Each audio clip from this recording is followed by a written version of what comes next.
বাবা মায়ের শূন্যস্থানটা কেউ কোনোদিনও কোনো রকমভাবেই পূর্ণ করতে পারে না। হ্যালো বন্ধুরা, তোমরা সকলে কেমন আছো? আশা করি খুব ভালো আছো, আর আমিও অনেক ভালো আছি। প্রায় দুদিন মতো হলো মা আমার কাছেই আছে, কারণ মায়ের মনটাও খুব একটা ভালো ছিল না, আর এদিকে কয়েকদিন যাবৎ আমার শরীরটাও খুব একটা ভালো যাচ্ছে না। সকাল সকাল আজ বাবা এসেছিল মাকে নিয়ে যাওয়ার জন্য, কারণ আমার বাবার বাড়িতে মা বাবা ছাড়া বর্তমানে আর কেউ নেই। এদিকে মা যদি এখানে দুদিন থাকে এসে, বাবার খুব অসুবিধা হয়ে যায় একা একা।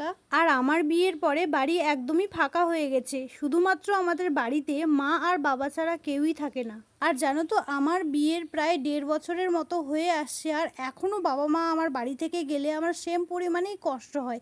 জানি না কেন বাবা মায়ের এই শূন্যস্থানটা না কেউ কোনোদিনই পূর্ণ করতে পারে না। বাবা মা যাওয়ার পরে এতটা খারাপ লাগছিল, তাই আমার বড়মশাই বললো চলো তোমাকে একটু বাইরে থেকে ঘুরিয়ে নিয়ে আসি।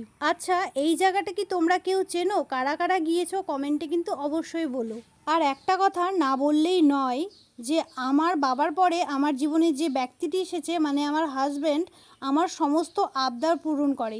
আর শুধুমাত্র সেটা নয়, আমি কোন সময় ভালো থাকি কোন সময় খারাপ থাকি, সে আমার মুখ দেখলেই বুঝে যায় যে এই সময়টাতে আমার এই জিনিসটার প্রয়োজন। মানে ভগবানের কাছে অনেক অনেক ধন্যবাদ যে এমন কাউকে আমার জীবনে পাঠিয়েছে যে আমাকে অন্তত বুঝতে পারে। আর এইদিকে দেখো, আমার হাজব্যান্ড অর্ডার করেছিল অনলাইন থেকে এই 3টি কাউন্টিং করার জিনিস। আচ্ছা, তোমরা কারা কারা এইসব জিনিস দিয়ে কাউন্টিং করো? আমি তো সাধারণত মালা জপ দিয়েই করি, কিন্তু এটা দিয়ে আজকে ফার্স্ট টাইম।